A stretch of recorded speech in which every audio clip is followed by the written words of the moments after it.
औज़ुबिल्लाहिमिनश्शैतानिर्रजीम बिस्मिल्लाहिर्रहमानिर्रहीम। आज हमारा पहला डीएसए का सेक्शन है। अच्छा, किसी को पता है डीएसए क्या होता है? सबसे पहले तो हम जावास्क्रिप्ट की आपकी बेसिक्स में ज़रा चेक कर लेती कि जावास्क्रिप्ट की बेसिक्स कैसी हैं आप लोगों की। अच्छा, उस दिन मैंने एसिंक्रोनस और सिंक्रोनस प्रोग्रामिंग तो बताई थी थोड़ी बहुत ना। तो आप लोग अब मुझे ऐसा बताएं कि अगर कोड बिल्कुल सीधा-सीधा है, मैं एक काम करती हूँ, कोड ज़रा ना लिख के बताती हूँ, फिर आप लोग आंसर करेंगे। बीएसए हमारा क्लास 1।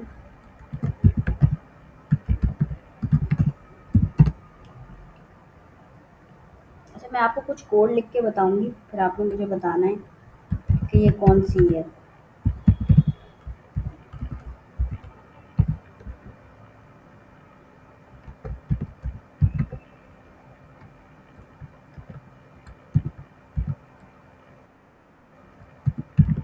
आयशा,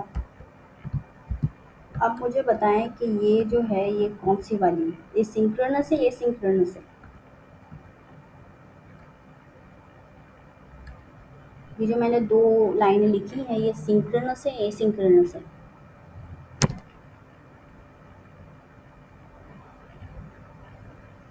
सिंक्रोनस।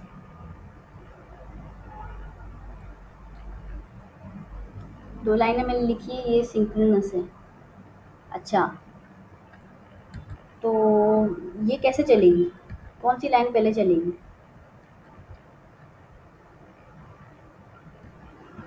फर्स्ट वाली लाइन पहले चलेगी, फिर सेकंड वाली लाइन बाद में चलेगी। ठीक है। अच्छा, ये जो है, ये सिंक्रोनस है। बहुत सारे लोग कह रहे हैं सिंक्रोनस है। अच्छा, ये सिंक्रोनस तो किसी ने जवाब नहीं दिया ना।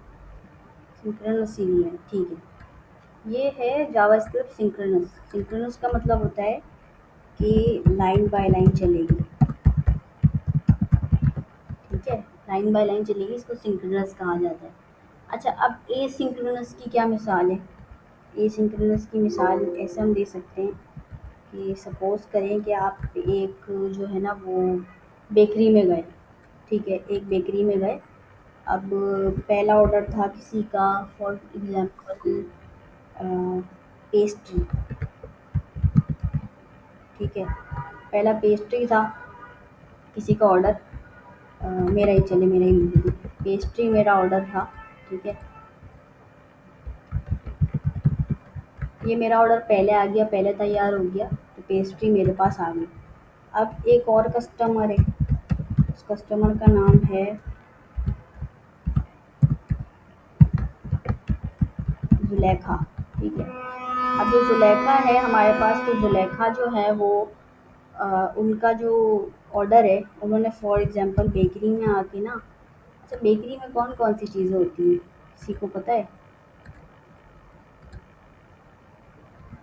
बेकरी में और कौन-कौन सी चीज़ें होती हैं?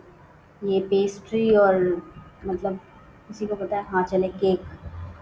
चले, अब ज़ुलेखा ने ऑर्डर किया कि उसको ना केक चाहिए। पहली लाइन जो है, अरीबा ने ऑर्डर किया कि भाई पेस्ट्री चाहिए। ये लाइन बाय लाइन चलेगी जावास्क्रिप्ट। ठीक है, तो ये होगी सिंक्रोनस। ठीक है, सिंक्रोनस होगी ये। अच्छा, तो मेरे ख्याल है मैंने स्पेलिंग में थोड़ी सी मिस्टेक कर दी है, कोई बात नहीं। अच्छा, ये बिहेवियर है सिंक्रोनस, क्योंकि लाइन बाय लाइन चल रही है। अगर पहले जो है पहली वाली लाइन चलेगी, ठीक है, दूसरी दफ़ा दूसरी लाइन चलेगी, तीसरी दफ़ा आयशा वाली लाइन चलेगी। अच्छा, अरीबा की जो, अगर मैं बेकरी में जाऊँ तो पहले मेरी पेस्ट्री जो है तैयार थी, तो मुझे मिल गई। सही है। अब ये आप इस लॉजिकली नहीं, ऐसे ही आप सोचें कि अगर जो है वो ज़ुलेखा ने केक ऑर्डर किया और केक तैयार नहीं है। ठीक है, केक तैयार नहीं है, ये तो लाइन बाय लाइन चल रहा है, अब तो मुसीबत हो जाएगी ना। मेरे कहने का ये मतलब है कि अगर आप कोड देखें तो ये लाइन बाय लाइन चल रहा है, सिंक्रोनस। अब ऐसी सिचुएशन भी तो हो सकती है ना कि यार मतलब ज़ुलेखा ने जो है केक ऑर्डर किया है, तो ऐसी भी तो सिचुएशन आती है ना कि मैं कहती हूँ यार ये रिज़ल्ट इसको थोड़ी देर बाद दिखाना। अगर आप लोग जो है खुद सोचें तो एक टाइमर काउंटर वाली ऐप है। तो काउंटर वाली ऐप पे या क्विज़ ऐप है। ठीक है, क्विज़ ऐप के अंदर क्या होता है, जब आप एमसीक्यूज़ अपने सारे कर लेते हैं, उसके एंड में आपको रिजल्ट पता चलता है ये रिजल्ट है। ऐसा तो नहीं होता ना शुरू होते ही किसी ने रिमशा ने क्विज दिया और रिमशा को पता लग गया उसका रिजल्ट क्या है, ऐसा तो नहीं मुमकिन हो सकता। तो इस सिचुएशन में क्या हो सकता है, जावास्क्रिप्ट तो जो है सिंक्रोनस चल रही है। तो इस चीज़ को जो है ना कवर करने के लिए एक और टर्म होती है एसिंक्रोनस।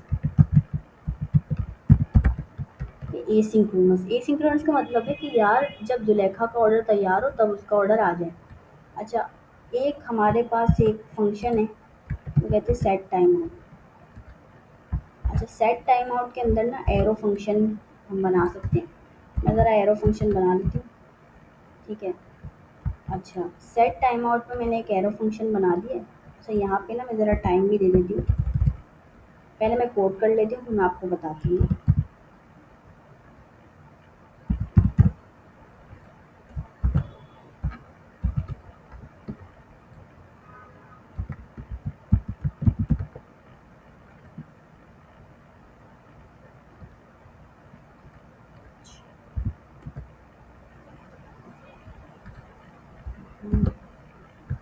ठीक है। अच्छा, ये मेरा जो है ना ये कोड, अब ये मैंने सेट टाइम आउट लगाया हुआ है। सेट टाइम आउट क्या करेगा, इसका जो बिहेवियर है ना इसको कर देगा एसिंक्रोनस। यानी कि जुलेखा का, अब ये मैंने यहाँ पे दिया ना टाइम, इसको टाइम देना बहुत ज़रूरी होता है। ये 1 सेकंड है, इसको कहा जाता है मिली सेकंड, ठीक है। लेकिन ये 1 सेकंड है। 1 सेकंड के बाद जुलेखा का जो है केक आ जाएगा। अब मैं सपोज़ ये 4, यहाँ पे 4 सेकंड बाद देना चाह रही हूँ कि जुलेखा का केक आ जाए, जुलेखा केक रेडी, ठीक है। अब ये जो इसका बिहेवियर है ना, ये जो इस कोड का जो बिहेवियर है ये होगा एसिंक्रोनस। एसिंक्रोनस का मतलब है वक्फे के बाद जो है ना चीज़ चलेगी। अच्छा, अब आप ये मुझे बताएं कि पहले तो पहली लाइन चल जाएगी तो सबको पता है, फिर ये कैसे बिहेव करेगा। अगर आप लोग अपने जहन से सोचें इस चीज़ को, तो ये कैसे चलेगा, भले कमेंट पे बता दें ये कैसे चलेगा।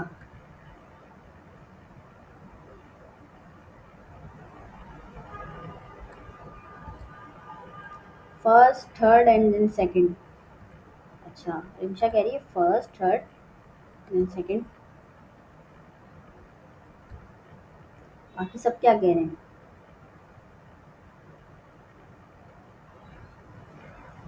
वापस सिंक्रोनस हो जाएगा।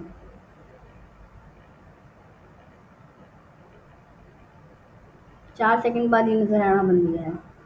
अच्छा, चलो चला के देखें हम लोग। 1 सेकंड बाद रन होगा अ, ये सेट टाइम आउट वाला। चला के देख लेते ना हम लोग, ठीक है, चला के देखते क्या रिज़ल्ट बन रहा है। अच्छा, अब ज़रा मैं यहाँ पे लिखूँगी नोड इंडेक्स डॉट जेएस, ऐसे ही इसको चलाऊँगी। अच्छा, थोड़ा सा ज़ूम कर लेती हूँ, एंटर दबाती हूँ। देखें, पहले क्या आया, पेस्ट्री ऑर्डर अलीबा, फिर आयशा, फिर आया जुलेखा केक रेडी। आप लोग गौर से देखें कि पहले हमारे पास कौन सा आउटपुट आया है। पहले हमारे पास, दोबारा से चलाती हूँ, पेस्ट्री ऑर्डर अलीबा, फिर आयशा आ गया और फिर थोड़ी सी सेकंड्स के बाद जुलेखा केक रेडी आ गया। ठीक है, ये कितने सेकंड के बाद आया, first third then second. Rimsha का आंसर बिल्कुल ठीक था। हाँ, 4 सेकंड के बाद, 4 सेकंड के बाद ये आंसर आया है कि भाई जुलेखा का जो केक है वो रेडी हो गया। अच्छा, ये जो बिहेवियर है ये कहलाता है एसिंक्रोनस, ठीक है। एसिंक्रोनस के अंदर बहुत सारी चीज़ें हैं, कॉल बैक्स होते हैं हमारे पास, और हमारे पास प्रोमिसेस होते हैं, और हमारे पास और क्या चीज़ें, और हमारे पास एसिंक अवेट होता है। तो बहुत सारी चीज़ें हमारे पास होती हैं एसिंक्रोनस प्रोग्रामिंग के अंदर, जो चीज़ें आती हैं जो बहुत ज़्यादा डिफ़िकल्ट होती हैं। मतलब कॉल बैक्स का किसी को पता है कॉल बैक्स क्या होते हैं?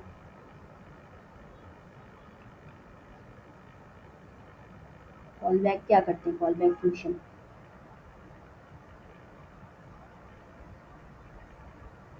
अच्छा, प्रोमिसेस कॉल करना, अच्छा। और प्रोमिसेस फंक्शन के पैरामीटर में फंक्शन देना। प्रोमिसेस किस लिए इस्तेमाल होती हैं?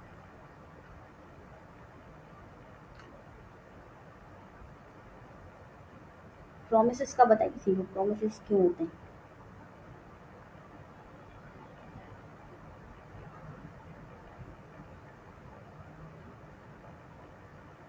प्रोमिसेस प्रोमिसेस पूछ रही हूँ मैं। दिमाग। अच्छा फंक्शन, फंक्शन तो हम आम फंक्शन में भी कॉल कर सकते हैं, तो उसमें क्या फिर नया आया है कॉल बैक में? वो तो हम आम में भी कर सकते हैं, अगर मैं आम सा फंक्शन बनाऊँ उधर। अगर आप लोग कह रहे हैं कि भई कॉल बैक आम सा ही फंक्शन को कॉल करना है, तो मैं आम से फंक्शन में भी तो कॉल कर रही हूँ, तो फिर कॉल बैक का क्या फ़ायदा? देखिए अगर मैं यहाँ पे एक फंक्शन बनाऊँ, फंक्शन का नाम रख दूँ अरीबा, ठीक है। अब यहाँ पे करा दूँ कंसोल डॉट लॉग,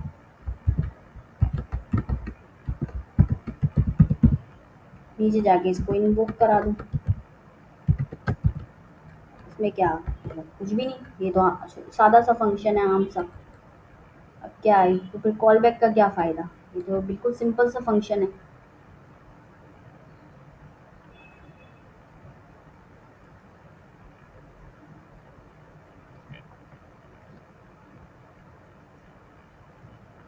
अच्छा देखें, कॉल बैक्स का बताती हूँ पहले, ठीक है।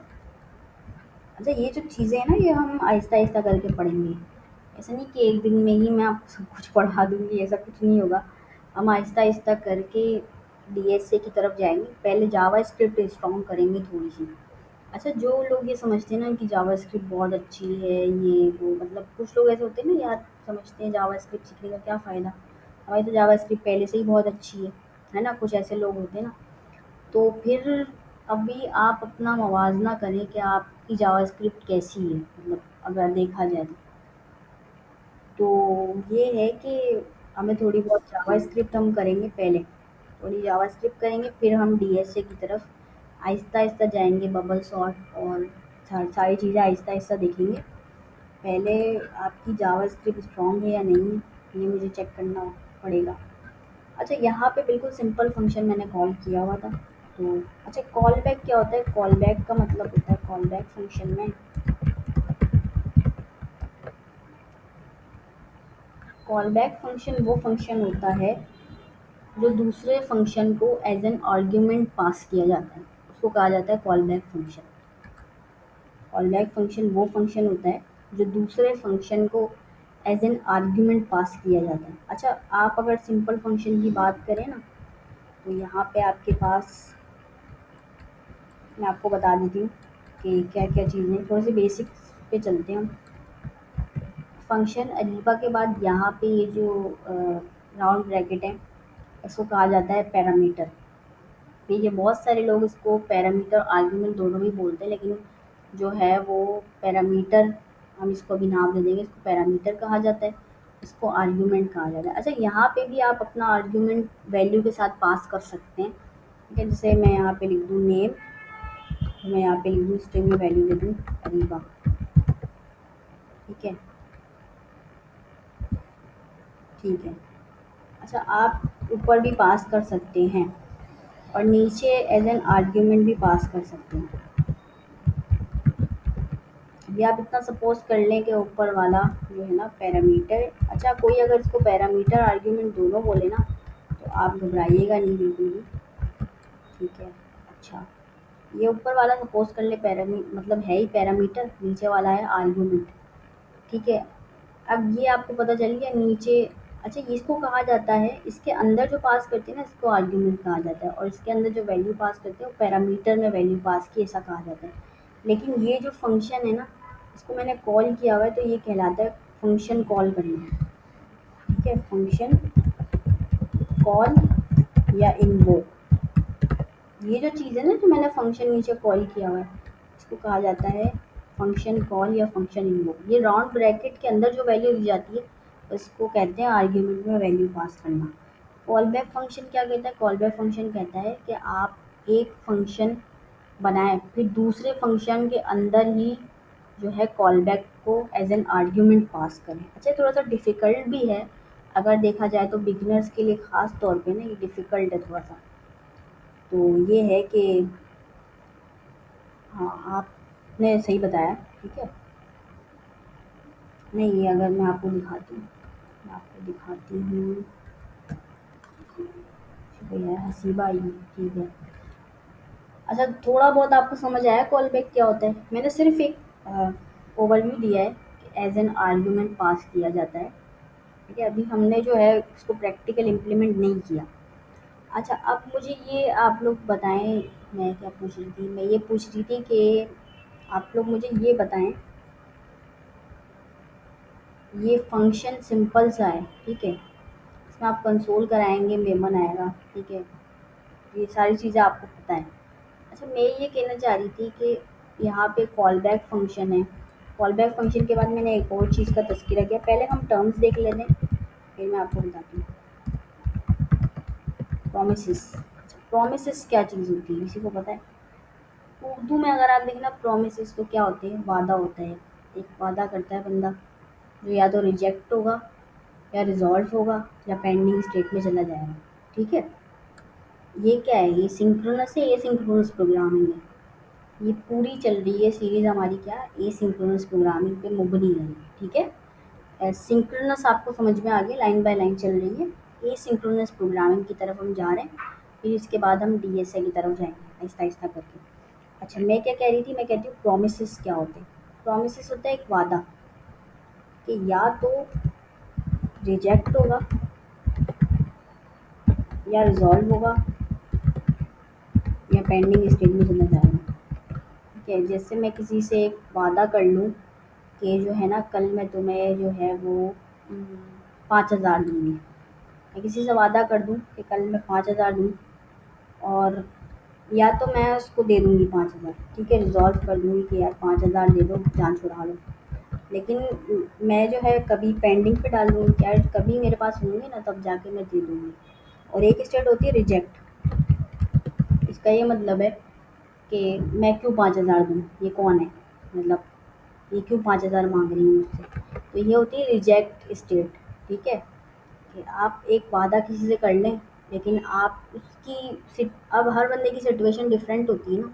क्या आप किसी से वादा कर लें, अब मेरे पास नहीं है 5,000, तो मेरे पास तीन चीज़ें हैं, या तो मैं किसी से उधार लेके दे दूँ, या तो मैं पेंडिंग पे डाल दूँ, कभी ना कभी दे दूँगी 1-2 साल में, या तो मैं बोलूँ कि भाई मैं इसको क्यों दूँ 5,000।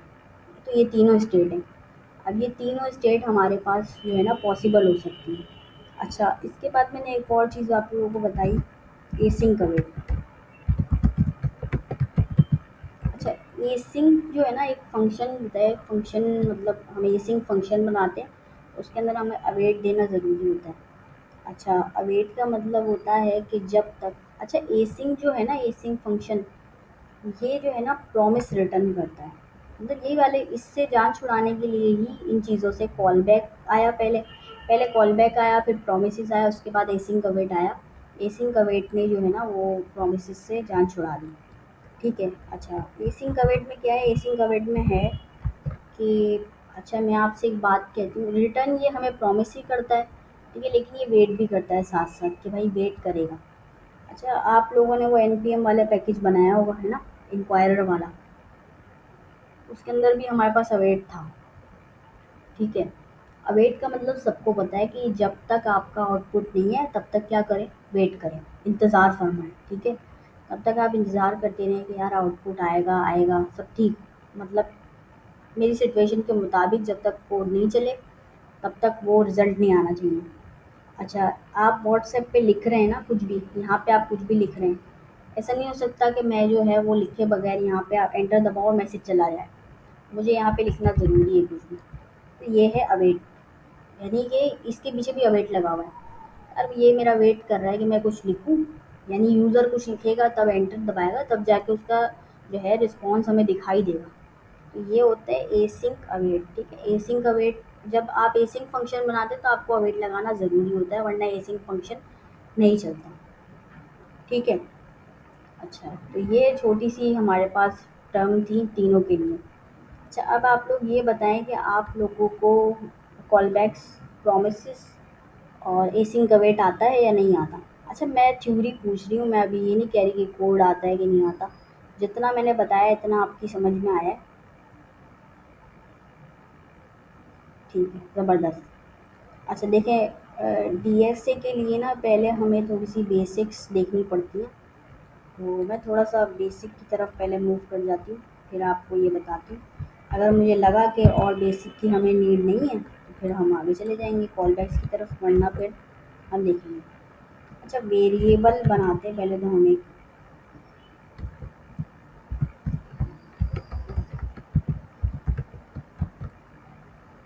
अच्छा, अब मुझे बताएं, वेरिएबल मैंने एक छोटा सा बनाया हुआ है। वेरिएबल जो है वो कहाँ पे जाके डेटा को सेव करता है, ये किसी को पता है?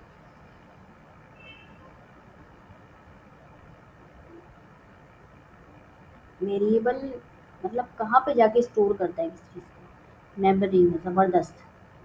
मेमोरी में सेव करता है जाके। मेमोरी में जाके ये सेव होता है कि यार ये वेरिएबल आया है और ये वेरिएबल के अंदर ये वाली वैल्यू आई है।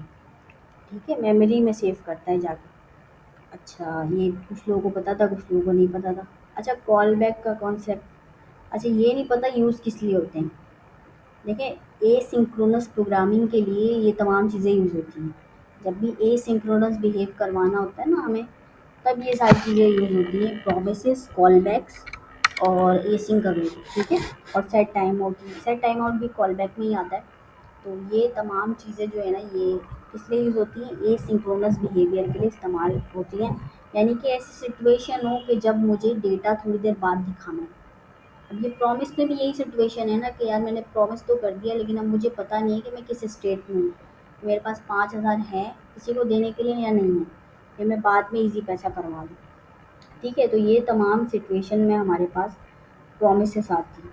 ठीक है। अच्छा, तो ये तो आप लोगों को पता है, ज़बरदस्त। अच्छा, अगर मेरे पास कोई बहुत बड़ा नंबर हो, पहले हम बेसिक्स आपकी चेक कर लेते हैं कैसी है। अगर मेरे पास बहुत बड़ा नंबर है, नंबर, इतना बड़ा नंबर है, ये बहुत बड़ा नंबर है, तो मैं इसको क्या, किस चीज़ में सेव करवा सकती हूँ? ये इतना बड़ा नंबर है, तो जावास्क्रिप्ट ने कोई प्रॉपर्टी दी है मुझे? बिग इंट, यार सही बताया बिल्कुल। थोड़े दिनों पहले हमने कोडिंग चैलेंज भी किया है ना इसके ऊपर, बिग इंट के ऊपर। हाँ, बिग इंट में क्या होता है, बिग इंट में जो है ना वो,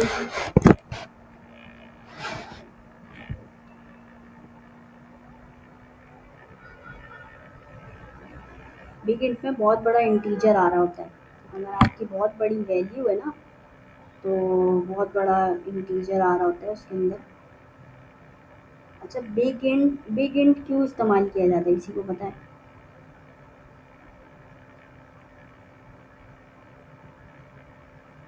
बहुत बड़ी वैल्यू के लिए इस्तेमाल किया जाता है, वैसे तो स्टोर करने के लिए, और कोई वजह है इसकी?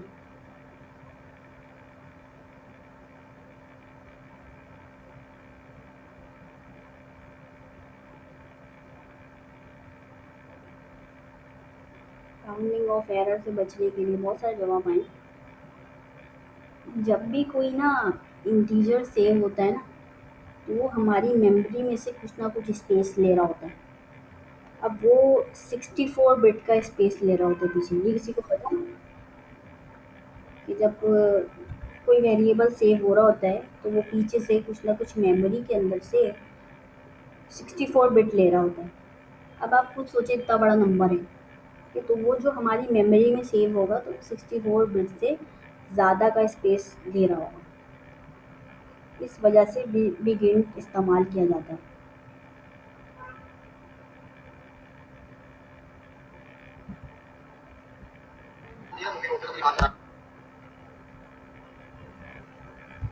यानी कि जब मेमोरी में जो है हमारे पास इतना बड़ा नंबर आएगा, जैसे मेरा फ़ोन नंबर है, तो मेरा फ़ोन नंबर तो बड़ा ही है ना, तो मेमोरी में वो जो पीछे की साइड जो चल रहा होता है, उसके अंदर 64 बिट नहीं, ज़्यादा मेमोरी लेगा वो, मेमोरी ज़्यादा लेगा वो।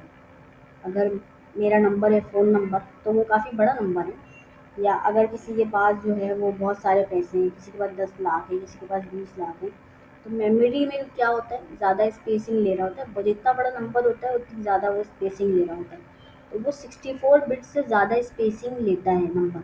इसकी वजह से हमें जो है वो बिगिन का इस्तेमाल किया जाता है, इसी प्रॉपर्टी की वजह से। ठीक है, ये प्रॉपर्टी इसीलिए आई थी कि अगर बहुत बड़ा नंबर हो और जो है ना, मतलब मैं ये चाह रही हूँ कि भाई 64 बिट से ज़्यादा मेमोरी नहीं ले, तो फिर उसके लिए बिग एंड का इस्तेमाल किया जाता है। अच्छा, ये थोड़ी बहुत चीज़ें आप लोगों को क्लियर है। अच्छा, आज पहला सेक्शन है तो थोड़ा ना लाइट लाइट चलेंगे। जैसे हमारा जो बैकएंड का पहला सेक्शन हुआ था, उसमें भी हम बहुत लाइट चले, बिल्कुल तेज़ नहीं गए हम लोग, क्योंकि वरना ऐसा होता कि फिर आपको कुछ भी समझ में नहीं आता। ठीक है, ज़बरदस्त। अच्छा, आज जो है हमने काफ़ी सारे, थोड़ा कोडिंग भी देखी है, थोड़ी थ्योरी भी देखी है। अच्छा, एक और मेरा सवाल है आप लोगों से। ठीक है, मुझे ये बताएं, अगर एक स्ट्रिंग है, एक आपसे सवाल पूछूं, एक स्ट्रिंग है, मैं उस स्ट्रिंग की लेंथ मालूम कर सकती हूँ?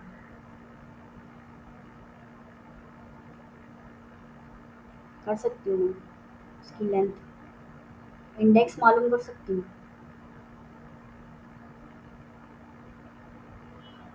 इंडेक्स भी मालूम कर सकती हूँ। लेंथ किससे स्टार्ट होता है? अगर मुझे कोई वर्ड है, उसकी लेंथ मालूम करनी हो, अरीबा, तो लेंथ किस नंबर से स्टार्ट होता है? नहीं नहीं, मैं कह रही हूँ लेंथ किस नंबर से मतलब लेगी उसको? लेंथ ज़ीरो से? नहीं नहीं नहीं नहीं, लेंथ हमेशा वन से स्टार्ट होता है। ठीक है, और इंडेक्स हमेशा ज़ीरो से स्टार्ट होता है। इंडेक्स ज़ीरो से स्टार्ट होता है, लेंथ हमेशा वन से स्टार्ट होता है। अच्छा, अगर मैं जो है एक वेरिएबल बनाऊँ,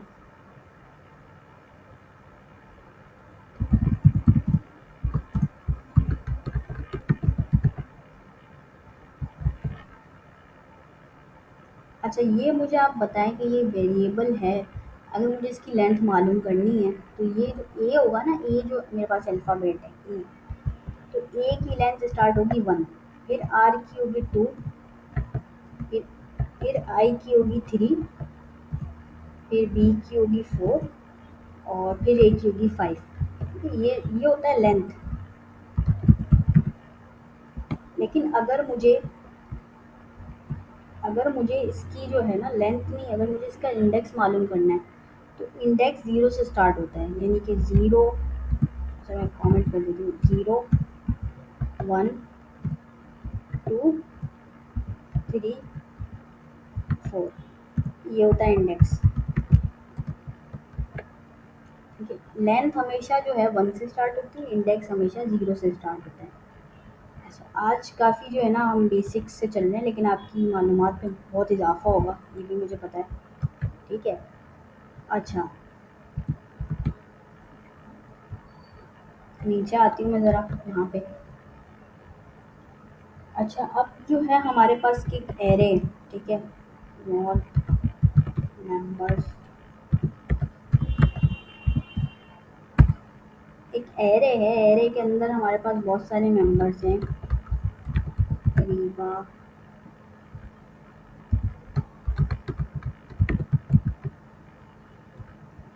तो एरे का आपको पता है एरे का यूज़ क्यों किया जाता है?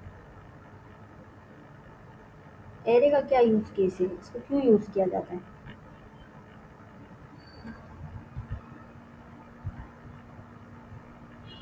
एरे बनाने का मकसद क्या होता है? जब मैं एरे बना रही हूँ, उसका मकसद क्या है? सब जवाब दें।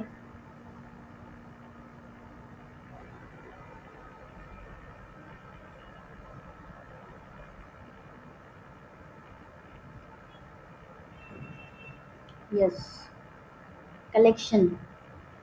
एरे का मतलब होता है कलेक्शन बनाना। आपने जो है वो बहुत सारा आपके पास डेटा है, आप चाह रहे हैं एक ही वेरिएबल में वो सेव हो जाए, तो आप क्या बनाते हैं? एरे बनाते हैं।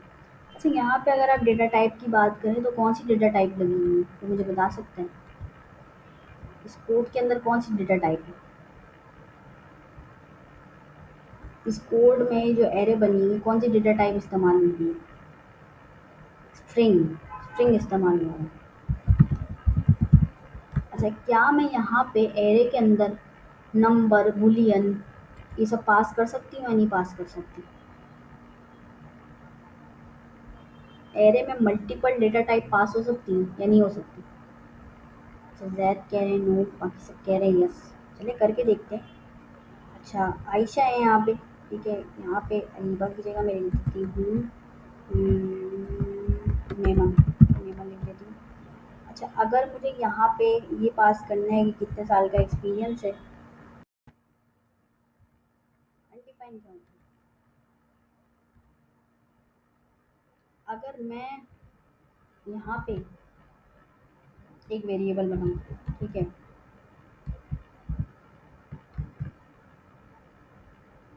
यहाँ पे मैंने एक मतलब वेरिएबल बनाया, मैं करा रही हूँ कंसोल डॉट लॉग। इस वेरिएबल के अंदर क्या आएगा, तो मुझे बता सकते हैं?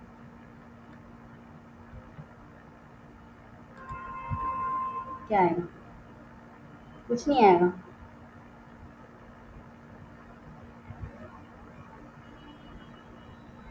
क्या आएगा इस वेरिएबल के अंदर? अनडिफाइन। बहुत सारे लोग कह रहे हैं अनडिफाइन आएगा। चलिए करा के देखते हैं इसको। CLS अनडिफाइन आ रहा है। और से आप लोग देख रहे हैं वेरिएबल के अंदर आ रहा है अनडिफाइन। ऐसा क्यों आ रहा है? मैंने जो है ना वो नहीं, ये अनडिफाइन है, ये हम पढ़ रहे हैं अभी अनडिफाइन।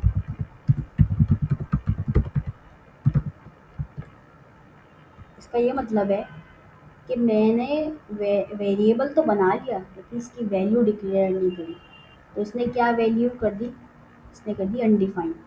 यानी कि आपने डिफाइन नहीं करी कोई भी वैल्यू। अगर आप एक्स की वैल्यू डिफाइन करती तो उसके बाद क्या होता, कुछ ना कुछ वैल्यू मतलब पता चलती। ठीक है, लेकिन यहाँ पे क्या आ रहा है? अनडिफाइन। इसी वजह से आ रहा है अनडिफाइन। ये होता है। तो समझ आया अनडिफाइन क्या होता है आप लोगों को? ज़बरदस्त। अच्छा, अब नल की तरफ चलते हैं। नल क्या होता है? कभी भी अनडिफाइन आ रहा हो ना आउटपुट, तो आप चेक करा करें कि यही चीज़ हो रही होती है। अच्छा, मैंने एक वेरिएबल बनाया,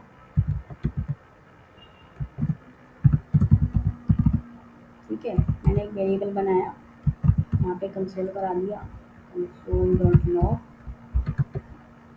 अच्छा, अब क्या आएगा इस वेरिएबल के अंदर?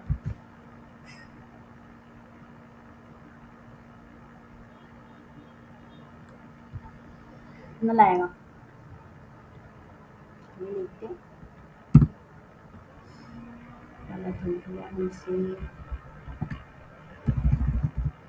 एलएस नल आ रहा है। अच्छा, नल क्या है? नल भी एक डेटा टाइप है। अच्छा, नल में ना एक फ़ायदा ये है, नल का मकसद क्या होता है? अगर आप अपनी यूनिवर्सिटी में देखें ना, तो यूनिवर्सिटी के अंदर बहुत सारे पेपर ऐसे होते हैं जो हम कहते हैं यार बाद में दे देंगे, लास्ट सेमेस्टर में दे देंगे। ऐसा होता है कि बहुत सारे ऐसे सब्जेक्ट्स होते हैं जो हम कहते हैं बाद में दे देंगे कभी जाके इसका पेपर, अभी तो रहने दो, अभी तो मुझसे नहीं होगा ये, मैं बाद में इसको जो है ना दे दूँ, आखिरी सेमेस्टर में इसको दे दूँगी। क्योंकि जो है अभी तो ना मतलब मेरा दिल नहीं चाह रहा इसको देने का, एक तो इतना हार्ड है, मुझसे पढ़ा भी नहीं जा रहा। मैं आखिरी में कभी मेरा दिल किया तो मैं दे दूँगी, फिर वो लास्ट सेमेस्टर में वो सब्जेक्ट भी लटक रहा होता है और आपकी डिग्री भी लटक रही होती है। ये भी हो रहा होता है। हाँ, डिग्री भी लटक रही होती है, यूनिवर्सिटी डिग्री लटका के दिखा रही होती है और पेपर भी लटक रहा होता है। क्योंकि आप एक पेपर पे या डिपेंड कर गए कि आखिरी में जाके दूँगी क्योंकि मुझे ये हार्ड लग रहा है। ठीक है, तो ये मतलब होता है नल। इन्हीं का मतलब होता है मैं बाद में जाके कभी वैल्यू दे दूँगी जब मेरा दिल करेगा। अभी नहीं दे रही मैं, अभी इसको नल डिक्लेयर कर लो। यानी कि मुझे पेपर देना है लेकिन मैं आखिरी सेमेस्टर में दूँगी। अभी इसको नल ही समझ लो। तो ये होता है नल। यानी कि आप कहेंगे कि यार कभी मैं बाद में जाके इसको वैल्यू दे दूँगी, तो डेटा टाइप अभी नल ही रहने दो। ये नल इसलिए इस्तेमाल होता है कि डेवलपर्स इसमें वैल्यू नहीं देते किसी चीज़ में। एंड में जाके कहते हैं एंड में इसको वैल्यू दे देंगे, बाद में चेक कर लेंगे। तो ये होती है नल डेटा टाइप। ठीक है, अब ये बताएं ये चीज़ें आप लोगों को क्लियर है?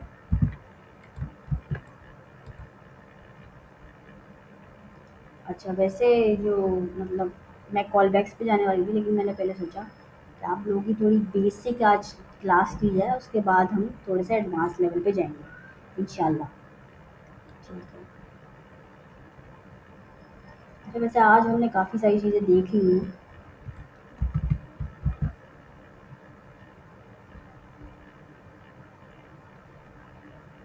काफ़ी सारी चीज़ें देख ली हैं, अब आप लोगों का एक असाइनमेंट है जो आप लोगों ने करना है। ठीक है, करके आएंगे ना सब? एक असाइनमेंट है। असाइनमेंट पता है क्या है? असाइनमेंट ये है कि आप लोगों ने ना पहले तो खुद कॉल बैक को सर्च करके आना है थोड़ा बहुत, ऐसा नहीं ज़्यादा बिल्कुल नहीं जाइएगा हार्ड चीज़ों पे। थोड़ा बहुत आपने सर्चिंग करके आनी है कॉल बैक के लिए, थोड़ा बहुत प्रोमिसेस भी देख के आ जाना है। और इसके बाद ना आपने ये सारी जितना भी अभी पढ़ाया है, ये हार्ड वाले को छोड़ के, एसिंक वालों को छोड़ के बाकी सब जितना भी पढ़ाया है ना, उस सब में आपने जो है ना वो प्रैक्टिस करनी है, जितना भी हमने पढ़ा है। लाइक अगर मैंने आपको बताया लेंथ होती है, तो आपने लेंथ मुझे निकाल के बतानी है, इंडेक्स निकाल के बताना है। ठीक है, ये आप लोगों का पूरा असाइनमेंट है। अच्छा, टेम्पलेट डिटेल्स के बारे में बताऊँ? किसी का कह रही है टेम्पलेट डिटेल्स के बारे में चलिए बता देती, कोई नहीं।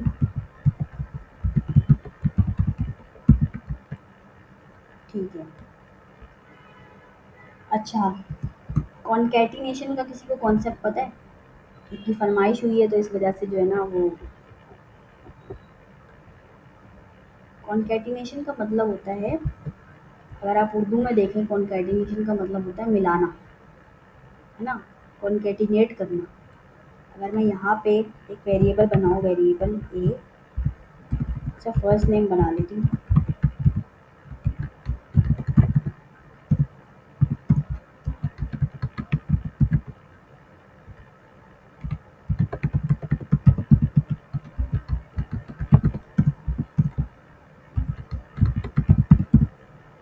ठीक है, अब मुझे इसको ना कंसोल कराना है। मैं कराऊंगी कंसोल डॉट लॉग। यहाँ पे लिखूंगी पहले फर्स्ट नेम, फिर लिखूंगी प्लस, फिर लिखूंगी सेकंड नेम। अच्छा, तो अब क्या आएगा आउटपुट हमारे पास? हमारे पास आउटपुट आएगा अरीबा मेमन। ठीक है, कॉन्कैटिनेट करेंगे जब हम यहाँ पे कॉन्कैटिनेशन को देख लेते हैं। अरीबा मेमन आ रहा है।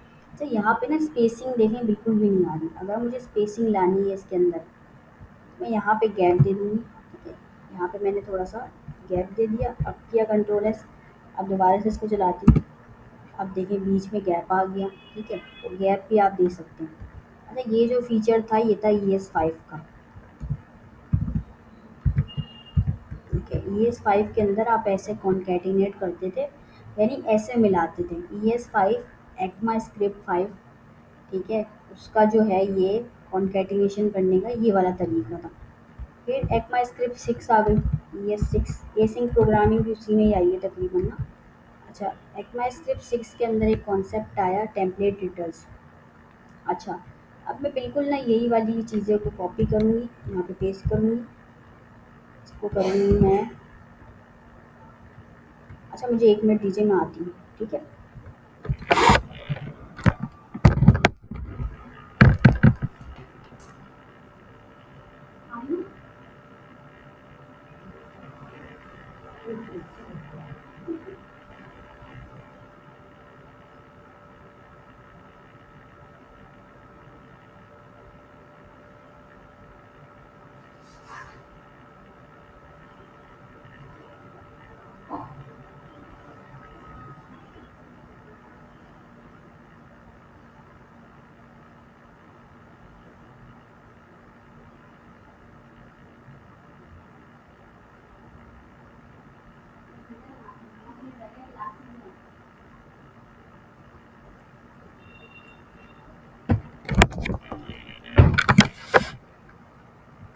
अच्छा, मैं क्या कह रही थी, ये चीज़ होती है कॉन्कैटिनेशन।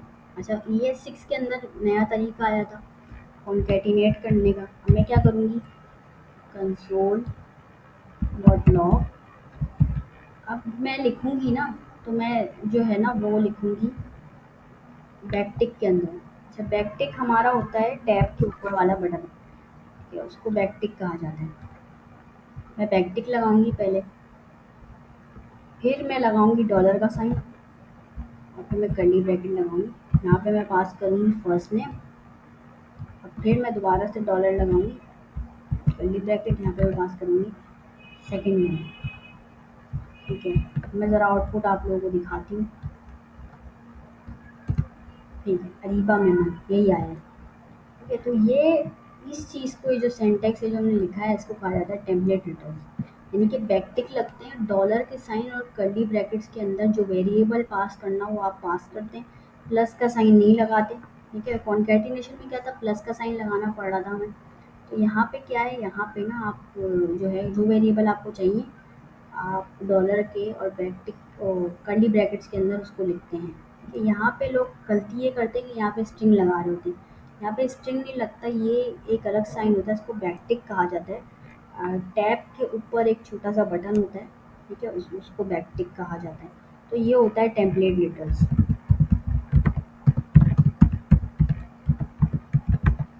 ठीक है, ये होता है टेम्पलेट लिटर्स। ये वाला है कॉन्कैटिनेशन। दोनों का काम सेम है, दोनों कॉन्कैटिनेट ही करा है। ठीक है, और ये होता है टेम्पलेट लिटरल्स। ठीक है, तो समझ आ गया सबको।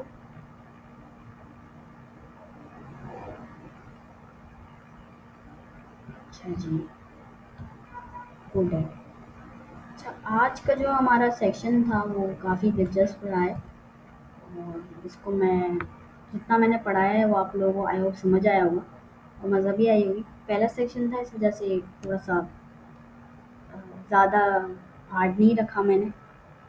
हम आहिस्ता आहिस्ता करके जाएंगे हार्ड की तरफ। ठीक है, ताकि आप लोगों की बेसिक्स भी क्लियर हो जाए और ये चीज़ें भी आप लोगों को पता लग जाए। तो आपका असाइनमेंट ये है कि मैं आपको असाइनमेंट भेज भी दूँगी कि आपने थोड़ा-थोड़ा सर्चिंग करके आना है, और ये तमाम चीज़ें जो है ना इसकी प्रैक्टिस करके आनी है। अच्छा, एक रेपॉज़िटरी आप बना लें अपनी खुद की डीएसए के नाम से, और उसके अंदर ही आप प्रैक्टिस करें। आज का कोड भी आपको इसी रेपॉज़िटरी में मिल जाएगा। ये हमारी डीएसए की रेपॉज़िटरी है।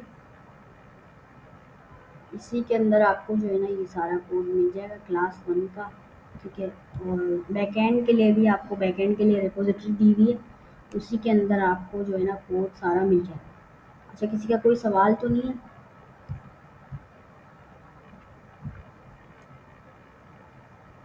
असाइनमेंट ये है कि आपको ना सारा ये जो जितना भी ये सारा कोड ना हसीबा, वो आपको प्रैक्टिस करके आना है। जो जो मैंने पढ़ाया है, बेसिक फंक्शन और बिग इंट, ठीक है, लेंथ, इंडेक्स निकालना है किसी चीज़ का, एरे बनानी है, ये सारी डेटा टाइप को एक्सप्लोर करके आना है। ये तमाम चीज़ें आपको करके आनी है। ठीक है, हाँ, तो मेरी रेपोजिटरी इसलिए ज़्यादा है क्योंकि मैं इतने सालों से काम कर रही हूँ ना, इस वजह से। बाकी और कोई वजह नहीं है। अच्छा जी, बिल्कुल आप रिकॉर्डिंग देखिएगा, रिकॉर्डिंग मैं आपको दे दूँगी। अच्छा, किसी का कोई सवाल नहीं है तो फिर हम सेक्शन को एंड कर देते हैं।